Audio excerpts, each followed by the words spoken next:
Hello, everyone. Good afternoon, good evening, good morning, wherever you are joining from. Uh, I'm happy to receive you all here this very beautiful day. It is a very hot afternoon here in the city of Toronto. How are you all doing? If you can hear me, please drop an emoji in the chat box. Let's feel your presence. If you can hear me, you can see me, please drop an emoji or just drop a chat.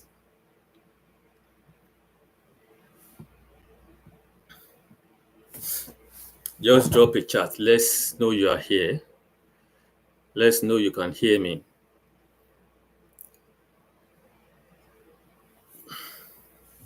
Yeah, thank you, my boss. How are you doing today, sir? How is the family? Yeah, thank you, Senna. How are you? Yeah, we can share this live session to other platforms, other people who might likely be interested, in getting the information that I have to share this afternoon. Uh, Thank you, boss. Thank you. Yeah, if you are able to hear me, glory be to God. Family is fine. Glory to God. So if you can hear me well, please, and you're on this call, please kindly drop an emoji, drop a chat. Let's know you are here with us. Let us know you are here with us. I'm just, hosting this live session in order to be able to share some of my valuable experience, since I've come to Canada. And aside from that, I've received a lot of, requests from some of my mentees, some of my associates, asking for information about how to go about some certain things when they finally land in Canada. And this is the reason why I've put this together for us to be able to rub mind together as a people. And I've got a lot of people who are coming in this September to resume their master's program in Canada here. And many people have been asking questions around uh, different issues bordering from housing, job, uh, and a lot of the general lives in Canada here, so to say. So that is why we are having this chat this afternoon so that we can maybe at the end of the day we'll be able to get one or two things out of this session. So if you are here, if you can hear me, I think we are here to hit the ground running. Once it is 2:05, we'll hit the ground running and every other person can join us later.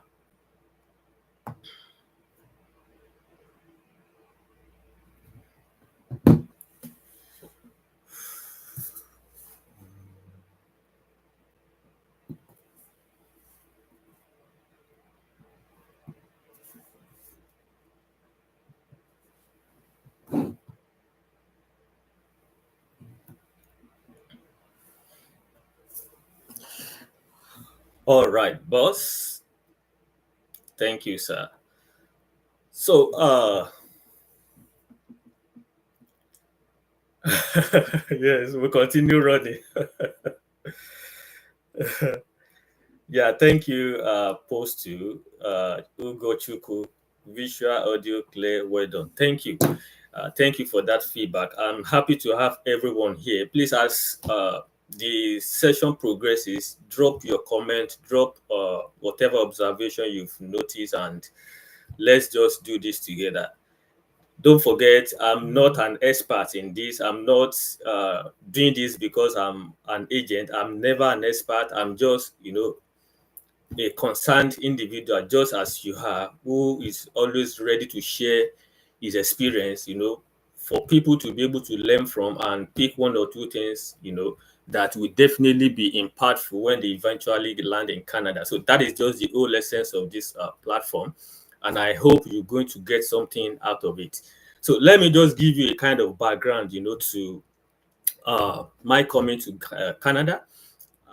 First of all, my name is Niyi, and I'm a current MSc student at Northeastern University. Also, I also volunteer as a peer mentor at Northeastern University. I've had different volunteering experience with the school and outside the school as well. So aside from that, I just finished my third semester. I have 2 semesters to go. So if you have any issues bordering on your admission, your application, or getting across to any faculty member in the university, you can always reach out to me and we'll figure out a way to address that. That is the whole essence of, me being a peer mentor. So How why this session, like I said earlier, is just for us to be able to identify one or two areas and run with it as an individual. I understand many people find it difficult to go or navigate one website or the other looking for information, and information is very, very powerful and is key. When you are coming to a country like Canada, you need to, be abreast of every update, every information as regards you, going to a different world entirely. And I personally know how difficult it is for people leaving their home country, trying to settle in a new country entirely. It is very, very important that we have the necessary and the required information that will be of benefit to us. Uh, Having been an international student in the UK, I moved from Nigeria to the UK in 2021, uh, where I had my first master's degree. And after like 3 years in the UK, I decided that I wanted some more, to upgrade myself, to, stay on top of my academic pursuit. So I moved to Canada last year, September, to come and do my MSc in project management, currently at Northeastern University. However, so many people have been asking question why why leaving the UK, for Canada, what's the point? Do you want to go, and it's like you want to go and start all over again? And a lot of questions have been, in fact, I got tired of answering questions, but the truth of the matter is, everybody has a dream, everybody has what is driving them. And personally, for me, I know coming to Canada is something I've always wanted to do, because I'm not thinking about today. I'm a person who believes in sustainability. I believe in the future, and I believe that every step I make, it is geared towards the achievement of my, long-term goal. So that is the reason why I'm here today. And now, looking at the two society, the UK and Canada, I've always thought, oh, Canada will be the same as what I used to experience back in the UK. However, looking at these two countries, they are two different countries when it comes to economy, when it comes to even the student life. For instance, back in the UK, it is very easy for you as an international student to uh, easily get a job when land in the country. It is, I believe, I for me then I got to the UK during this COVID-19. I had to quarantine for 10 days, and 10 days was a lot, for me as a person. I was indoors, couldn't go out. And to be honest with you, 5 days after my quarantine, I started, working, because during the 10 days, I've been making connections, connecting with friends, talking to people, how I would be able to get it done. And at the end of the day, 5 days later, I started working as an international student. Bear it in mind that uh, there is a cap to the length of how many hours you can do as a student. So currently in Canada, you can do as much as 24 hours, which is the official number of hours international students are eligible to work. So then in the UK, it was easy. And thankfully, some of my fears or some of my doubts was, let me say, laid to rest, based on the fact that I'm a kind of person who seek information, and I have a mentor, who actually is in Canada, who has been giving me update about what is obtainable in Canada, so that you will not be shocked when you eventually land in Canada. And that allowed me, to be able to have that kind of preparation before coming over here. And this is very, very important. That is why I want us to pay attention to this. It is very important that we plan ahead of time. Before you come into Canada, what are your preparation? What do you think? I learned of a guy who, got his visa and eventually came to Canada. But when he came, he had nothing on him. He had nothing. Such people, they end up being homeless. Doing all sorts of things. And the second part of it is, it was easy for me to get a job in the UK as an international student, but here in Canada, it is a total a totally different kettle of fish. The system is not something that allows students to easily work. I could remember my first experience. When I came here, my first class when I entered when I started my studies in Northeastern, the professor was asking us if we were ready to study and work. So what some of our classmates were like, yes, so they will work, they will do it. And the professor was trying to like break it down for us to understand the reason why it is going to be very difficult for somebody to study and work in Canada. I'm not trying to use this to scare you. If you are coming here, just have it at the back of your mind that it is not 100% easy or possible for you to work. That is the first side. And aside from that, the I understand that having studied in the UK and in Canada, I come to realize the fact that the academic rigors in Canada is more than 200% compared to what I had in the UK. Canada here, okay, let me say in the UK, they might give us like two assignments to be submitted in 5 weeks, 6 weeks. But here in Canada, you might have like 4 or 5 assignments and you have just 7 days deadline to submit this. So I now understood where this professor was coming from, combining work and academic work together. It is very, very impossible or difficult to do if you are aiming towards graduating on top of your class. And I've seen this happen, real time, first hand. I've because you belong to different groups, different team to be able to do one assignment and deliver. And I've seen this happen over time that you have a team of 7 to 8 people in a group, and only 3 or 4 people will be available to do this assignment. Others are busy, doing some other stuff, which I don't know. So what I'm trying to say is, if you really, really want to focus your attention on, graduating on top of your class, making sure that at least your grade is, something that is worth it, then working and studying might be difficult for you. That is another thing. And I want us to, because I know that majority of the people on this platform, on this call, majority of us are, aiming to start our academic session this fall at Northeastern University. And I want to tell us just this about Northeastern University. Northeastern University is not a place you want to go and joke. It's not a place you want to go and say, oh, it's not like Nigeria. Let me share an example.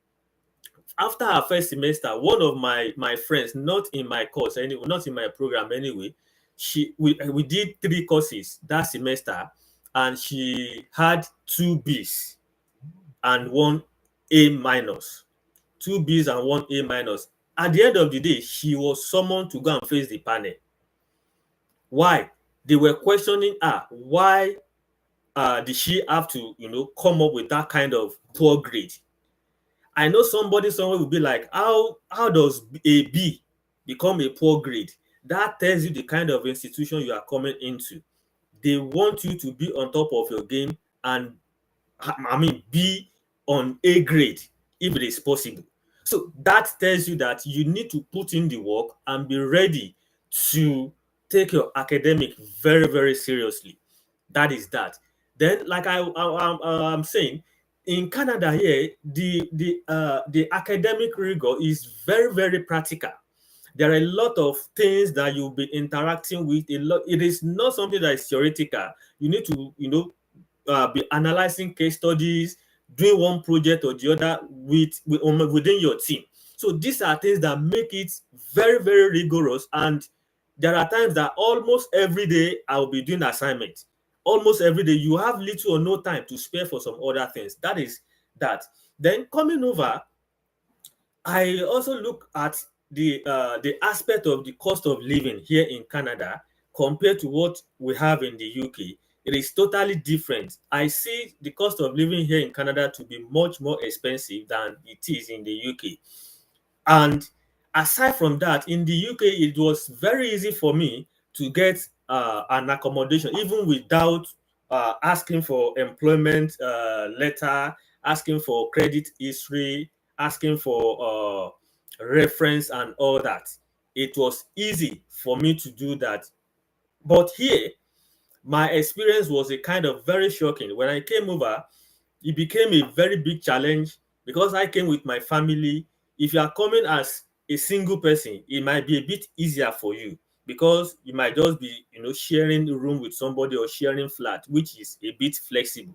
But coming with a family, like a family of 4, 5, and all that, then you have to be ready and you have to come with a lot of money because the landlord will be asking you for proof of employment for you to be able to rent at least a minimum of 2 bedroom apartment or 3 bedroom. You need evidence to show that you are working. Number two, you need to show your credit report. And this, how many people coming from Africa has, a valid credit report? Even me, who came from the UK, my credit report from the UK could no longer be tenable when I came over here. And those are some of the challenges. That is that. Then you need some landlord will be asking you for reference, somebody to referee you. That is also there. So when you put all these things together, it puts people into in a tight corner, to be able to navigate securing housing and all that. What did I do? The first time we came, we had to stay in Airbnb for like a month. During this 1 month, we were just trying to reach out to people, look for accommodation. Every of our effort proved abortive. How much did we pay in the Airbnb for 1 month? In fact, it was because I know this person, so he was able to reduce the price for me.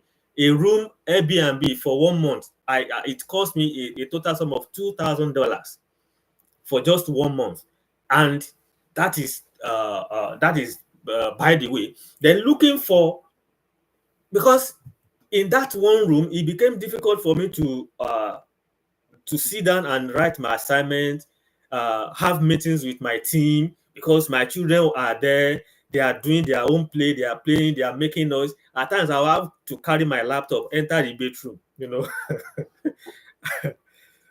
Yeah, I will have to carry my laptop, enter bedroom to go and have meetings with my team inside bedroom because that one room is not conducive for me. Yeah. Okay, the cost of living in Canada can kill the living in you. Yes, absolutely. That is the basic truth. Cost of living here, like, it is very, very, very, very expensive. Like in the UK, you can buy the cost of buying a loaf of bread. The cost of buying a loaf of bread in Canada here, we buy 2 loaves in the UK. Those are some of the the yardstick, the parameters that you look and you be like, oh, this is not, it's not easy. However, this session is not to scare anyone, but it's just to prepare us, for the journey ahead. It is a very, very big project that you have entered into, and I want to congratulate you once again, at least having been able to navigate your way, secure admission, secure visa, and all that. Those are a lot that you have put into this work.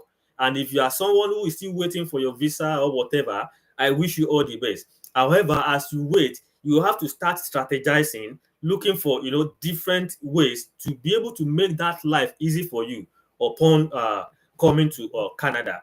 It was a bit easy for me. Why? Because I had somebody inside who was giving me information as to what is obtainable in Canada, and that enabled me to be able to have that kind of preparation. I won't say adequate preparation anyway, because no amount is too much for you to bring into this country. To be honest with you, no amount is too much. In fact, if you bring 20 million, 30 million, it is still nothing compared to what is obtainable here. Consider you as a family person spending close to 2,500 on rent every month. So back to my story now. How was I able to navigate this? And this is why I'm saying that, like, the template I was given coming here was that when you are coming, you have to plan for at least a 6 month financial plan for yourself. Because within these first 6 months, just trust me, you might not get a job. You might not get a job. I have had a lot of, when I came, I came fully prepared. I was uploading my resume, on different databases, different job sites. And luckily, a lot of recruiters reach out to me. and say, oh, we love what you have done, we love your profile, we want to give you, a job. And by the time we start, having this conversation around your status in Canada, that is when it was done on me that, this is not a joke. So by the time they get to hear that, oh, you are an international student, they say, oh, we are sorry. Oh, we are sorry. We need somebody who is able to commit full-time employment, to what we are doing. And I've had this for about three times, three times consecutively. Employers reach out and they will tell you they need somebody who is able to commit to full-time employment. But as an international student, it is impossible. So those are some of the barriers that limit the chances of international students settling down or getting a job. And if you're unable to get a job, how do you cope when you eventually land? For instance, consider a situation where you came with your family, your children, your wife. If you can go without food for some time, how about your children? And this, I believe, is the reason why I'm in support of, the reason why the government is saying, oh, you must be able to show us you are able to take care of yourself when you eventually land in Canada. It is not a fluke. It is a reality. Very, very real. And I do tell people it is even easy for you to survive in Nigeria without a dime. It is easy because in Nigeria you have families and friends you can reach out to. I learned about a family who maybe the man lost his job, the landlord chased them away, and the church members say, okay, let the children come and stay with us. And the wife, the husband, they can be able to sort themselves. And that is how it is back home. But here in Canada, everybody is living to survive. And an additional member into your family, it means an additional cost of living to you. So that is why it is very, very difficult coming here without being fully prepared. So how was I able to navigate my housing issue? So I belong to different platforms, different WhatsApp groups, Telegrams, and on those groups, I usually make noise a lot. Hello guys, please, I'm still looking for accommodation. I need this, I need that. Luckily for me, one lady reached out to me and said, oh, I'm moving out of my place by next month. If you want to come and look at it. I said, oh, this is a breakthrough. I went to check it, though the house was not something that I actually wanted, but because I needed a place.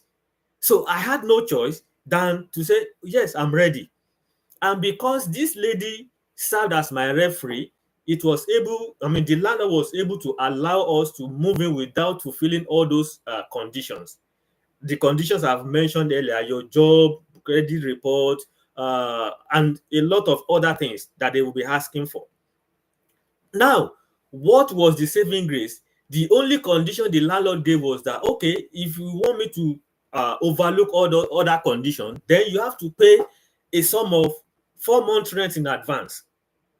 You can imagine 4 months rent in advance. That is 2,500 multiplied by 4. That is 10,000 naira that I have to pay in cash. And my own situation is even easy. It's even simple. We have people who pay as much as 6 months. Some even pay like 10 years. 1 year. So looking at all those circumstances, you discover that you just have to be fully prepared coming over to Canada. And when you pay this 4 month rent, you now have to be juggling around, okay, how do we feed the family? How do we cope with transportation? And another thing is, Canada is very, very big.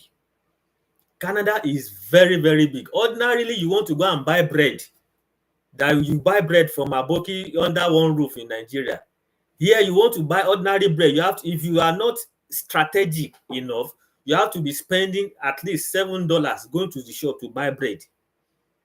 So if you are not somebody who plans and buy everything you need at once, for you to know that Canada is far apart and it costs a lot to, juggle around the city. Ordinarily, if you are going from here from point A to point B, you might be spending like 2 hours inside the bus, So those are some of the things that you need to take into consideration.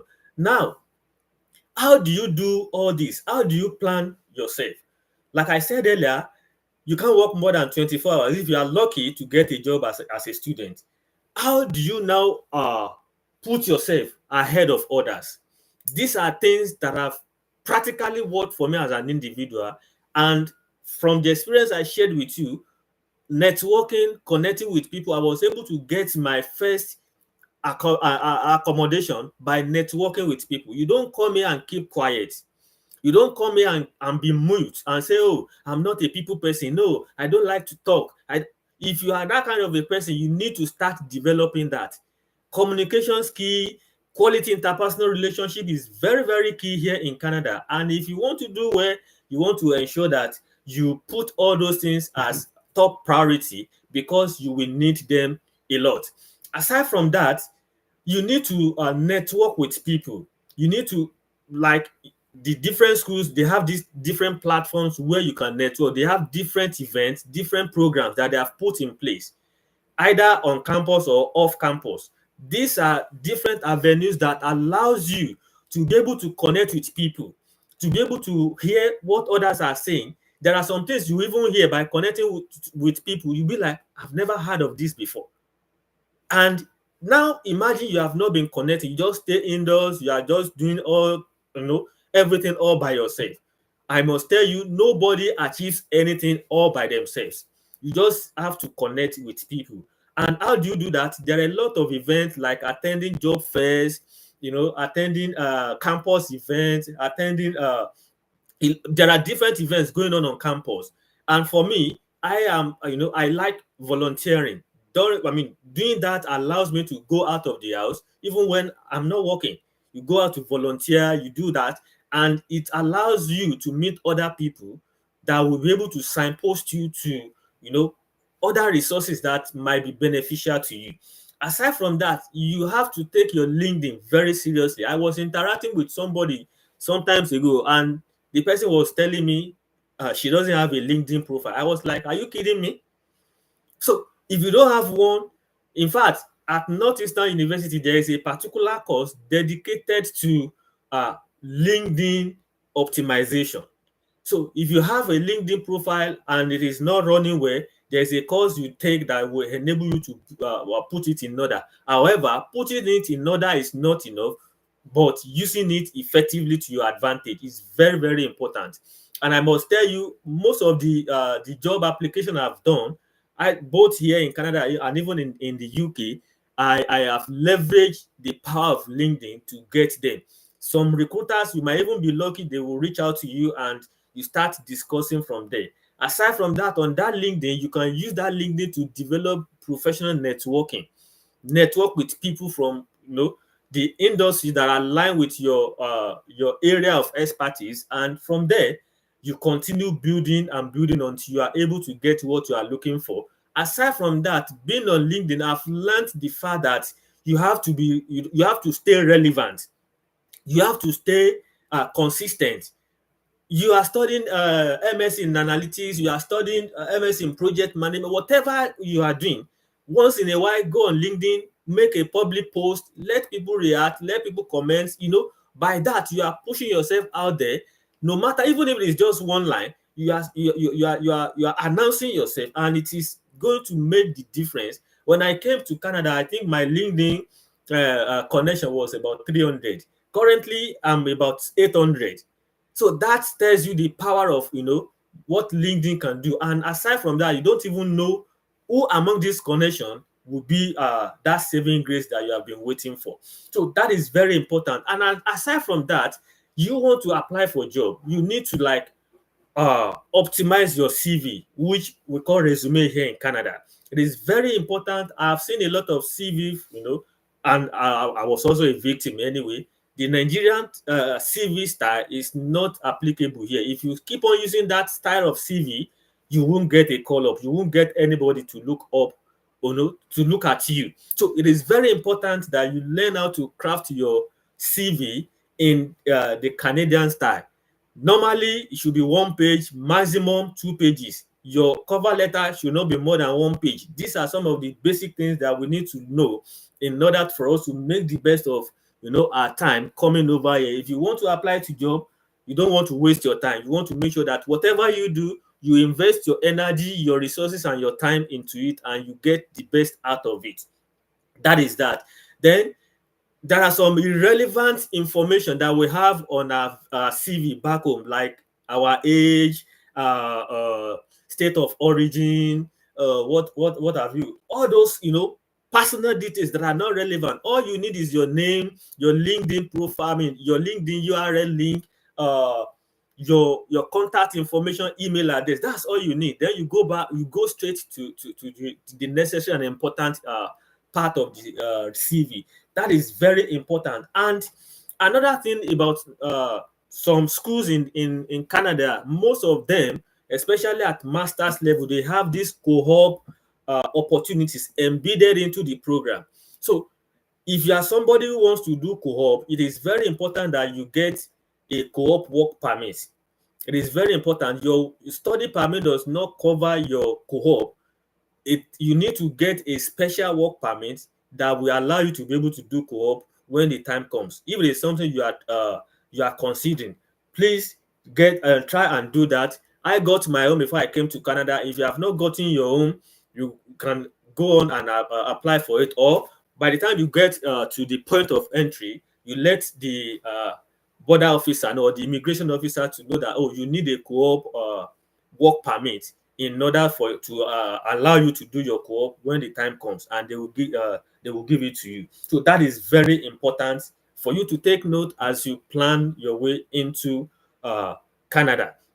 Aside from that, which other areas? Let me quickly talk about some of the documents that you will need when you are coming. It is very important that you are fully prepared coming over here. You don't want to get to the border and be put under pressure. You need a lot of documents to be able to uh, navigate the immigration stage when you get there. And some of them, you need your international passport, the visa that has been issued to you, the letter of introduction that the IRTC sent to you. It is very important you have this, with you. Then what else? Your proof of fund. The bank statement for your proof of fund is very, very important for you to take along with you. Aside from that, you need uh your some visa officer will want to see your mobile application to see the money that you have in your account, and that is also very important. Aside from that, you need your enrollment letter. Your enrollment letter is very important. That shows that yes, you have been enrolled to come and take up that program that you claimed to have been given. Then the next one is your POA. That's your proof of acceptance. You need it. That is very important. Then currently, as a master's degree or a PhD student, you need your provincial attestation letter. Your PA is very, very important. It's one of the requirements for you to be able to navigate through. So you need to bear that in mind and make sure it is part of what you are, including in the document you are, bringing along with you. So these are some of the things I could remember now, and just make sure that all these things are intact. Then you need to like have a plan, because they might ask you, okay, you are coming to Canada, where do you want to stay? At least the first night, second night, where do you want to stay? They might ask you. Then you must have made provision for where, maybe Airbnb for just one night or two nights, or you want to stay with your friends, or you have a family here. Those, must have been put into place. And there are some people who come late. Maybe their schools have resumed like 2 weeks ago, and they're just coming, to the country now. They will ask you question, why coming late? So you must have, valid reason to substantiate the reason why you are coming late. Some people, they become fidgeting, they become so overwhelmed, they are unable to provide reasons for their coming late, and at the end of the day, it might lead to going back to Nigeria at that point. So you want to ensure that, oh, you have sent an email to the school informing them that you are coming late, and you have gotten their approval that yes, okay, you can come late, and you are able to provide this letter at the border when you want to come into the country. Then what are some of the job sites? If you are looking for accommodation, you have to be very, very careful when looking for accommodation here in Canada. Don't say, oh, this is a Western country, there's no fraud. There's nowhere in the world where there's no scam. Just bear that in mind. And you don't want to pay deposit for a particular housing that you have not seen, or that somebody you know has not even confirmed to you that yes, this particular listing is vacant. So you want to be careful about going about how you go about talking to people, going online to research information. There are popular sites you can go to like Facebook Market, uh, Kijiji, Airbnb, Renter.ca, and a lot of others. But are they 100% safe? No. So you want to do your due diligence in ensuring that you guard yourself, you guard your resources, and you are able to make the best out of everything. I'm not saying you cannot get something good from there, but out of 100, you want to be sure that at least you get one that is able to offer you something useful. So if you have any question, you keep dropping your questions so that I can be attending to them one after the other. Then what are some of the job sites you want to be considering if you want to look for job? We have Indeed.ca, we have Glassdoor, we have LinkedIn, and most of these schools, they have a career job portal where they are able to post some of the vacancies that might interest you as a student. So those are there also, and many others. But personally, I just enjoy using. Then we have Job Bank also. Job Bank warehouses a lot of vacancy in Canada that people might want to explore why they are here as an international student. So if you have any questions, so you want to drop your question here. And aside from that, when it comes to renting accommodation, so most landlords, they want you to be able to pay first and the last month rent. Most landlords require that from you.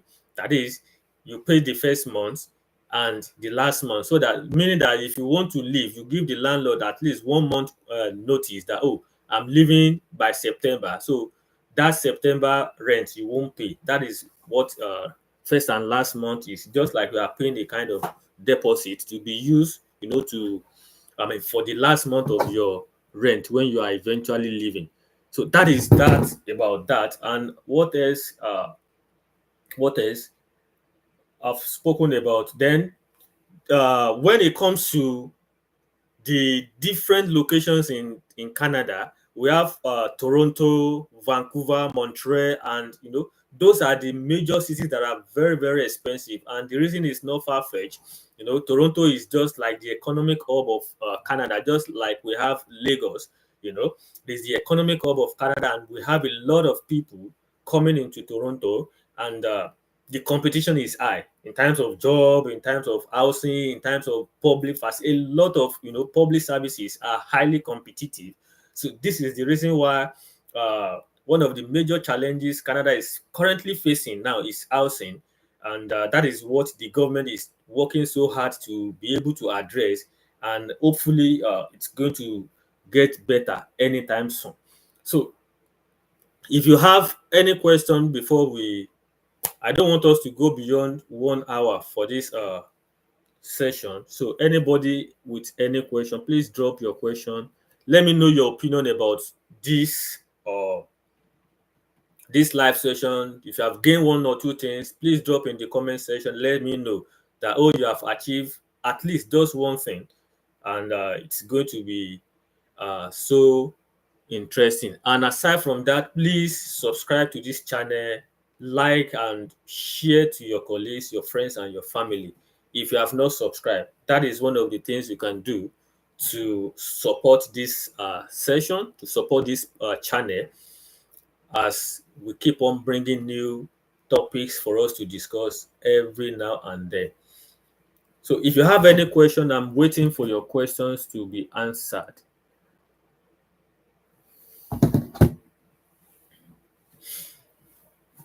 Okay, Senna is saying which areas are close to the school for accommodation. Yeah, you want to drop the name of your school. If I know your school, then I may be able to advise. I may be able to advise because I believe there are people who are not attending Northeastern University here. So I don't know which one is yours. But let me speak. If you are talking about Northeastern University, let me just be honest with you. Okay, Northeastern University. Okay, let me be honest with you. Location does not necessarily matter. Location does not necessarily matter when it comes to you getting an accommodation. Why did I say that? One, you go to majorly for me, I go to class once per week. I do go to class just once a week. Though I may be taking like three or four courses, but at times I do online, at times I go to class, and the way Northeastern University structure their courses or their lecture is that it is very easy for people to be able to manage their classes.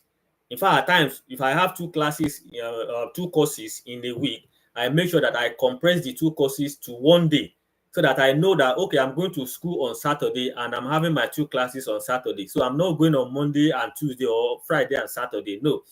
When I want to do my registration, I register for my two classes in one day so that I know that that day is dedicated to traveling down to school from wherever I am coming from.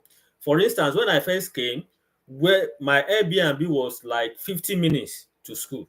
And don't forget, I told you earlier that Canada is far apart. Let me shock you, only Ontario province is bigger than Nigeria. Over, you know, I can't remember the landmass. I think it's over a million square kilometers. And Nigeria is like 930 something. So what I'm trying to say is Canada is far apart. That is one. Then where I currently live is like 1 hour 30 minutes to the school. So I don't care. I dedicate a particular day to navigating to school. However, the closer you are to the school, because Northeastern University is in the heart of Toronto, downtown Toronto. And if you say you want, I used to have that mindset also when I was planning to come that, oh, I want to live close to campus so that I can be able to go to the school early. But what I'm trying to say is, if the closer you are to the school, the higher you pay. There are some rooms very close to the campus. You pay around 1,200, 1,300 just for one room. Whereas if you move further, you can get maybe like 700, you can get 600. I have a friend of mine who got a 500 room, 500 room around Scarborough. So what I'm trying to say is, I don't know, it depends on you anyway, but I'm just giving you a kind of honest opinion here that the closer you are to the school, the more you pay, and the farther you are, the less you pay. But you don't have any reasons living around the school area. You don't have any reason. The only reason is, oh, you want to live in a place where it is bubbling. You want to live in a Ikeja kind of area. Whereas people in Badagry, they are still living in Lagos. So what I'm trying to say is, and there's nothing like traffic here that will delay you. Although once in a while there might be a kind of diversion and all that, but all this will factor into your journey. So that is that about that. If you have a follow-up question as regards to that, please drop. Sorry, please give me 1 minute.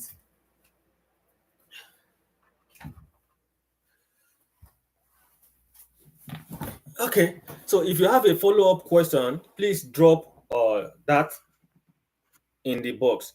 Then someone is saying, can you suggest cities we can focus on in search of accommodation, considering cost and closeness to Nell? Yes, yeah. In Toronto, we have different cities, different areas, and let me not lie to you. Like I said earlier, it is relative. Like I said earlier, the closer the city is to Toronto downtown, the higher the rent you are going to pay.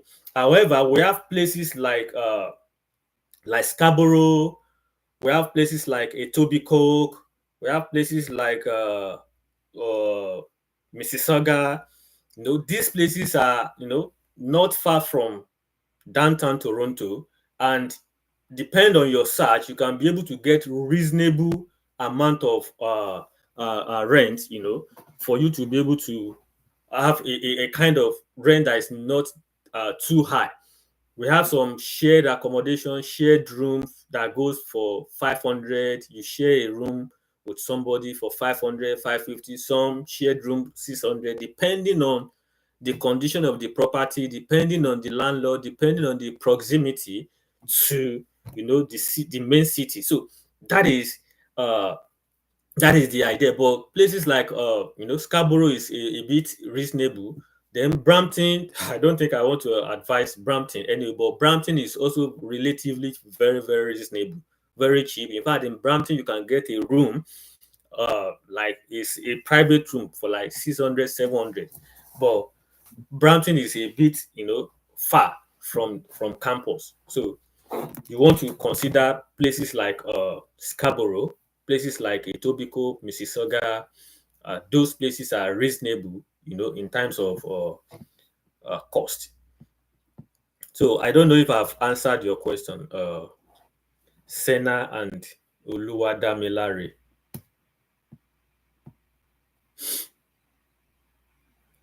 Does anyone else have any questions?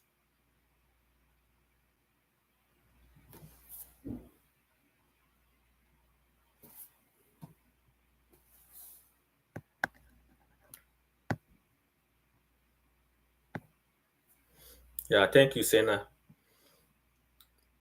So this session, we'll be having sessions like this. When I look at the trend, when I look at the way things are going, if there's any topic that I think, oh, I will need to share with us, we always have this kind of forum so that we can be able to uh, update ourselves and get reasonable information. But the only thing you want to do for me is subscribe to this channel so that when I make any video unannounced, you have access to it.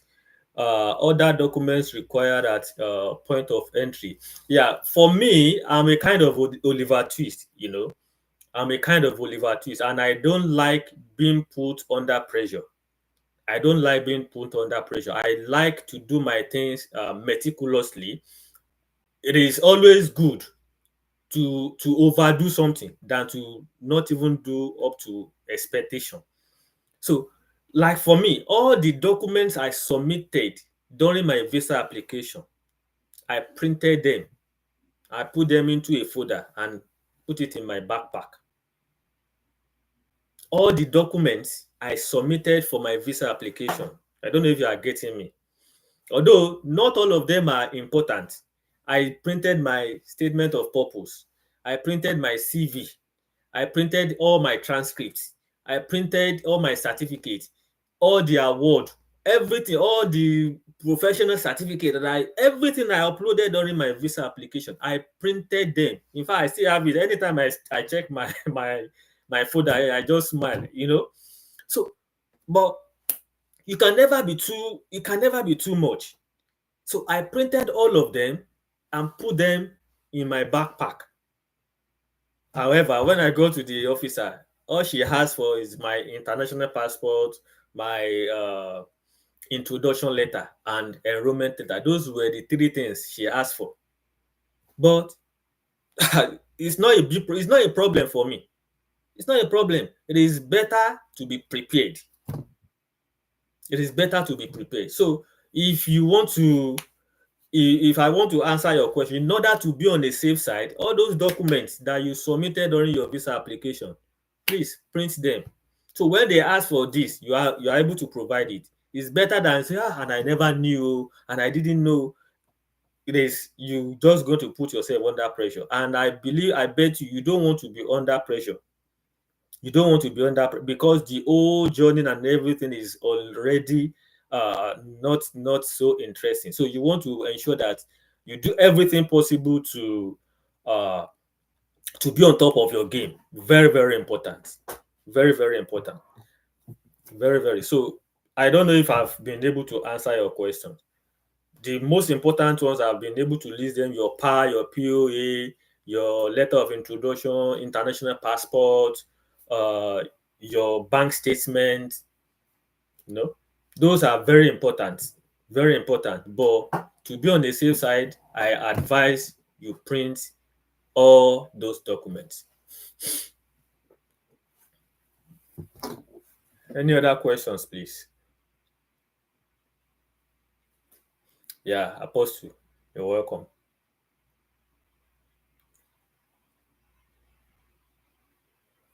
Do we have any other questions? Please, if you have not subscribed to my channel, please do so. Do so if you have not done so. How would you rate Nell generally? Yeah, thank you for that question. And I must tell you before I applied to Northeastern University, I did a lot of research. And when I went online, Northeastern University is a US university, US based university with a campus in Toronto and Vancouver. However, one of the major reasons why I personally applied to study at Northeastern was because of their rating. When I looked at their rating in across the board, I think they are among the 50 best universities in Canada here, and they have been rated as among the best research-based universities in the US. So, academic-wise, I think Northeastern is not doing badly. They are still very okay. And when I eventually came in, I now saw why they are, able to be on that scale. And I've said this earlier. Northeastern doesn't joke with academic. I must be sincere with you. It's either A or nothing. It's either you score an A or nothing. If you want to score otherwise, then maybe out of 3 courses per semester, you want to score like 2A and 1B. So there's nothing like, oh, I have B or I have C. There's no C. Anybody who graduate from Northeastern, just go and ask them what they are. They don't do first class, second class, because everybody, you are like back to back. Everybody is very close.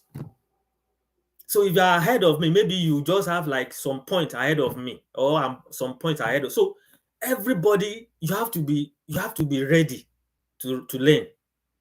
And that's why I said when I was comparing my experience, this is my second master's degree, my experience, from UK and Canada. And I must be sincere with you that Canada takes, the top rank academic wise, and Northeastern is not joking. They are not joking. And aside from that, when it comes to faculty student relationship, to be honest with you, I think I will score them above 80. I will score them above 80% based on my own personal experience, because I'm a peer mentor. I had opportunity to interact with faculty members and even both non-academic members at the same time, and I'm able to say, oh, we have lovely staff here. We have love. However, I'm not saying everybody is lovely and you can't have it all rosy. But what I'm saying is, if you are somebody who is determined to achieve the best out of your academics, I think Northeastern University is a place to be. It's a place to be. We just finished our semester on Saturday, and you have to rate your lecturers. They will send some kind of survey across the board for students, feedback based on what you have seen, how your lecturers have attended to you. You hear your view anonymously. You just give whatever your impression about them, and that helps them to keep evolving, developing, doing different changes and all that. So it is a good place to be honest. Though it might not be like the campus setting. They are still we have two campuses now. We have the main campus on FCP, First Canadian Place. That's where we have the main building, and we have another campus on Queens Street. But now I think from this fall, the school is moving to the permanent site, which is the one on Queen. The one on Queen is the university's building itself. They are just restructuring the different classes, and that is where I take most of my classes anyway.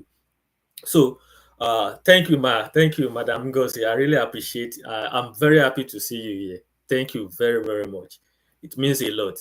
Thank you, ma.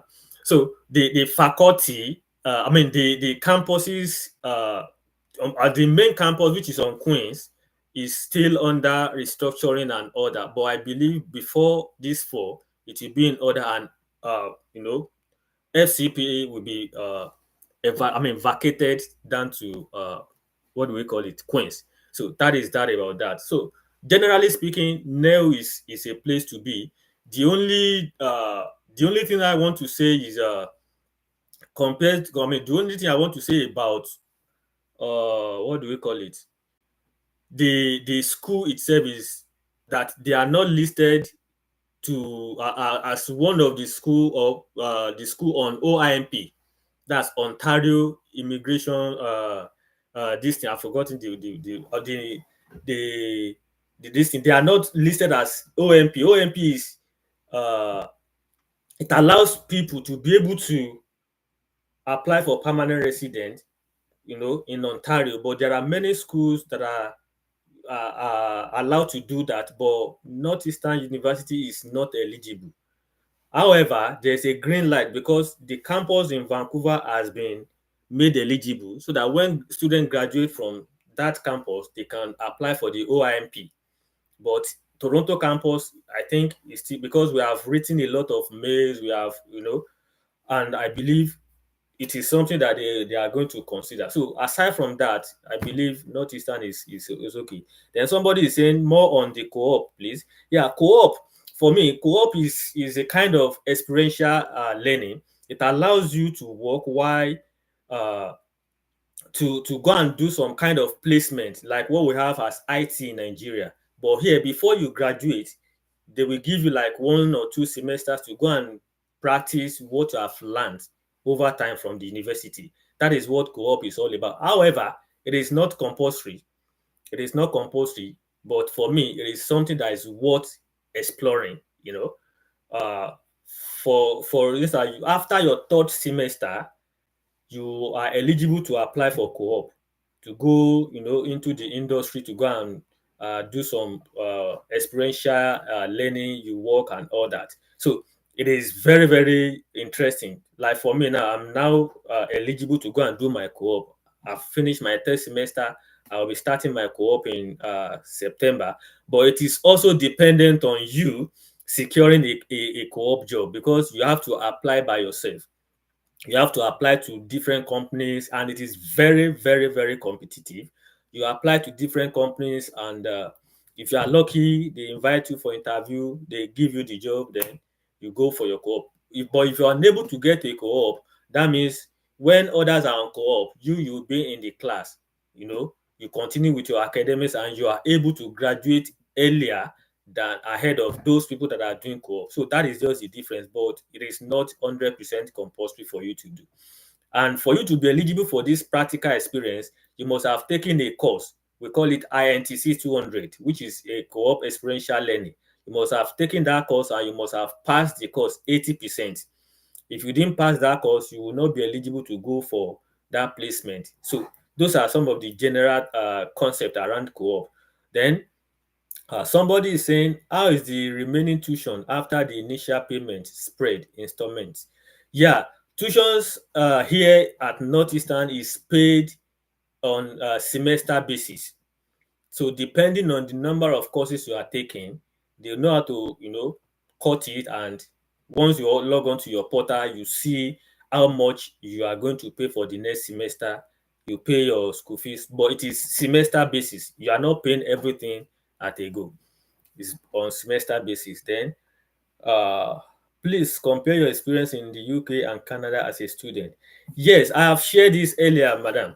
They have said is that in the UK there are a lot of differences, and thankfully, because Mr.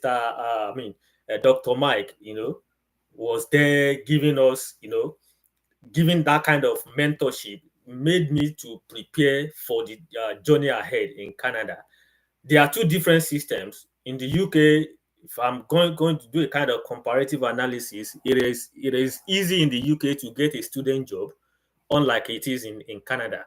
In the UK, it might be difficult for you to now, maybe after graduation, for you to now move on and settle. But in Canada, it's a bit easier, here. So the hand is better here in Canada, why the beginning is better in the UK. So if I may use that. And aside from that, the cost of living here is a bit higher compared to UK experience. Then what else? So, and academic wise, it is rigorous here, madam. It is rigorous here, very, very rigorous. You want to be on top of your game. You want to ensure that yes, you are absolutely on top of your game. Yeah, you don't want to lag behind. But in the UK, let me say it's a bit relaxed. I don't know, maybe it's because of the programs I did, maybe because I pivoted into a different program. It might be the reason, but academic here in Canada is top notch, if I may use that word. Uh, okay, Senna is saying, is the Canada dream worth embarking on? Yeah, thank you, madam. You are welcome, man. Well, for me, this is a question that everybody has to answer for themselves.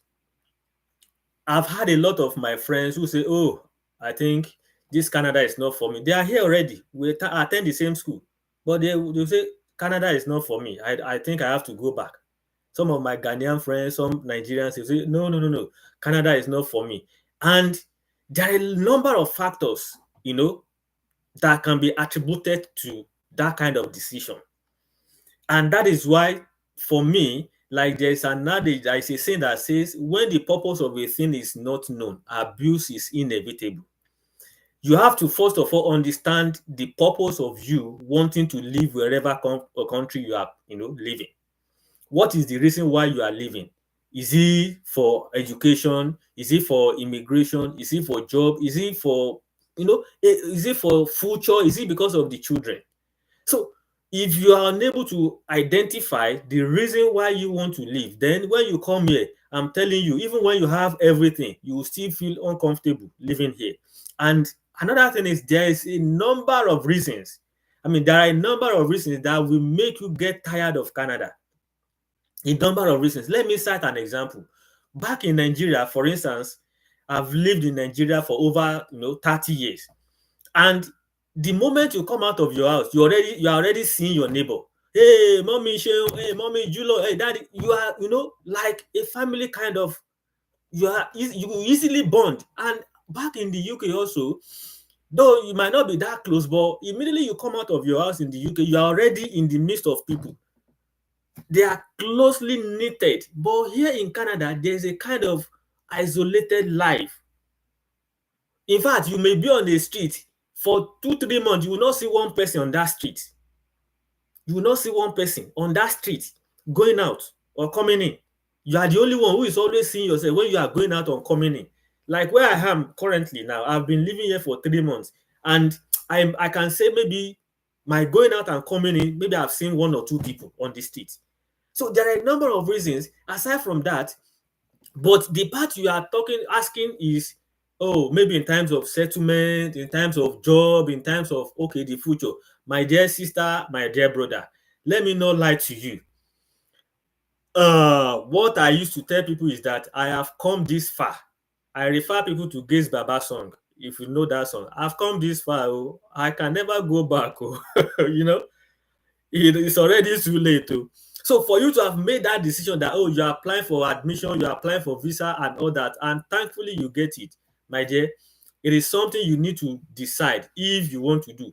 When it comes to sustainability, the end is, very, very bright. The future is bright. But the beginning might be so, traumatizing, demoralizing, and unencouraging. But I must be truthful to you that by the time you reap the fruit of this labor, you will be thankful to yourself that you have actually taken that decision. That is one. Number two, if not for you, don't forget, one of the major reasons why I left Nigeria was because of my children. Because of my children. Because I looked at the whole system and everything, I was like, if this can be like this at my own generation, what will happen at my own children's generation? So let me just go there and give them that life. So if not but for you, I think for the sake of your children, you might want to say it is worth it. And aside from that, even if you want to go back to Nigeria, you have an international degree. So you are good. Then somebody is asking, I applied to NEL for Masters in Project Management but was not admitted. Reason due to late application and many applications. When do you apply to make it early? Yeah, I don't think I'm sorry anyway, but Northeastern adopt a rolling basis application. So whenever you submit your application, I don't think it matters. If you're unable to meet the current admission intake, they can tell you to defer to the next one if you meet the requirements. So if they are denying your admission based on the time you apply for your admission, I don't want to believe that. And if that is the real case, then maybe you want to reach out later and let's talk about it. But Northeastern University doesn't have a particular, although they have January and September intake, but if you apply for September and it was late, they will tell you, we can't take you.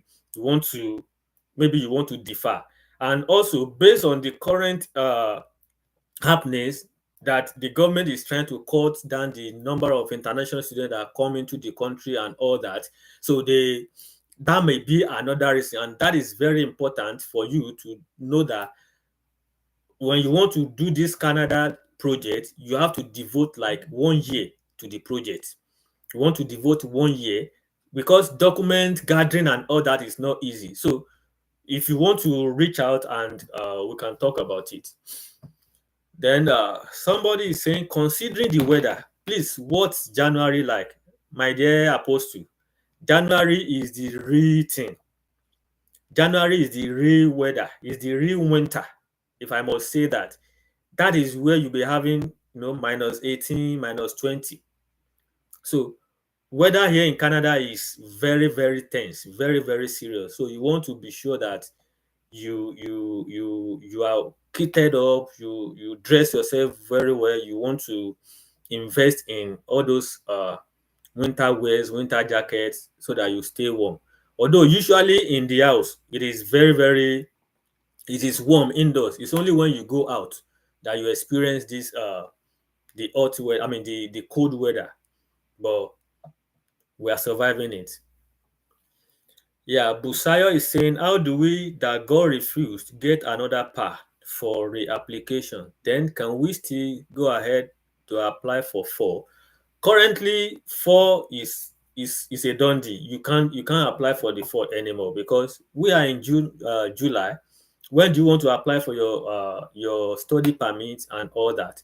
So I don't think I want to advise you to start chasing four, but focus your attention on winter, and for you to navigate reapplying for a PAR, I think you need to start by contacting the school, explaining your situation to them, and they can advise you.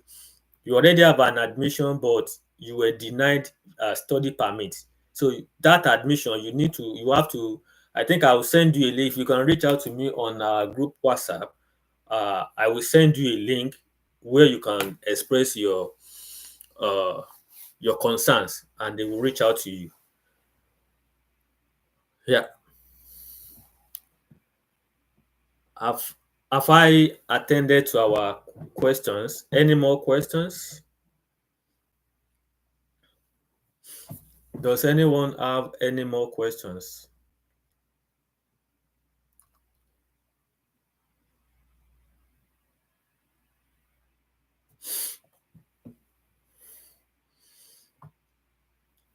If you have not subscribed, please, you want to subscribe to this channel. It is dedicated to imparting lives, dedicated to uh, meeting the needs of people, most especially youth, international students who are planning on traveling abroad, not only Canada, UK, US. And I think the information here is something that is very, very valuable. So if you have enjoyed the live show, please subscribe and like the video and share to your groups. Share to your groups. And one thing I keep telling people is if you have access to information, don't keep that information to yourself. invite others, let your friends know. I had an experience sometimes while I was in Nigeria working in the bank. There's this my branch where my branch was. It's a kind of environment where almost all the banks in Nigeria are, at that location. So going from my house to the office every day, it takes me like 2 hours. So what we did was that all of us, working in different banks at that location, we hired a taxi driver who comes to pick us from our location to the office and bring us back every day. So this guy, we usually sit together, every day we gist, we chat. The guy is from another sister branch, sister bank. So after some times, I just discovered that I no longer see this guy. And I was curious. I had to ask his colleague, I said, "Oh, where is so person?" And they told me, he's no longer working, with the bank. I said, really? Okay. So after like 1, 2 months, I now say, okay, since I have his number, I reach out to him. You know what this guy said? The guy told me, I said, boss, what's happening? Where are you? Say, I landed in Canada 3 days ago. I was like seriously?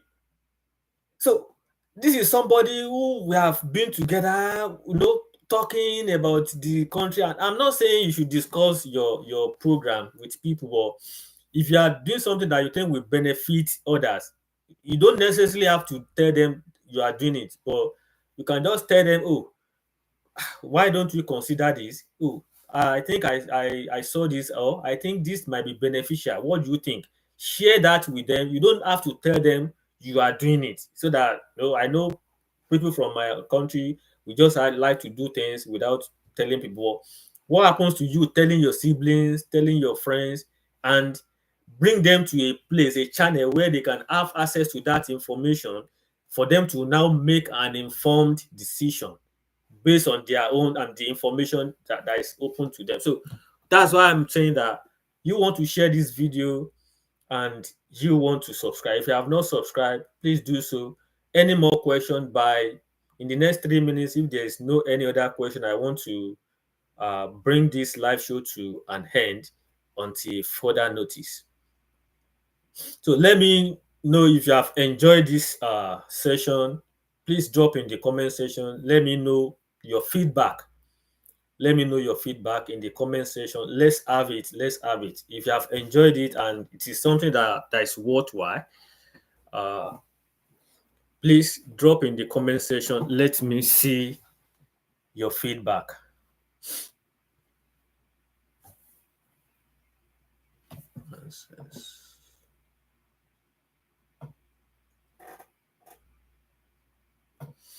Yeah, thank you so much, Apostle.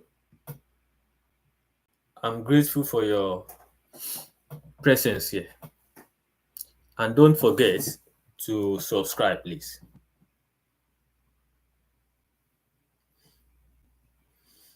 Thank you so much, Sena. It will be greater if you subscribe. Thank you.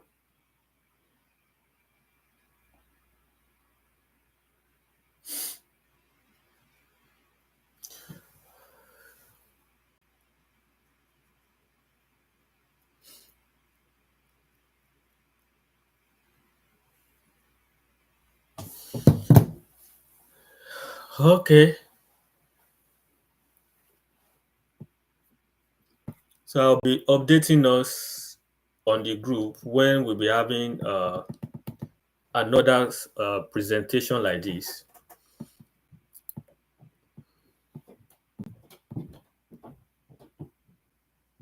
Can I have your feedback, please? We still have like 6 people on this channel, on this broadcast. Your feedback will go a long way to motivate.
Okay.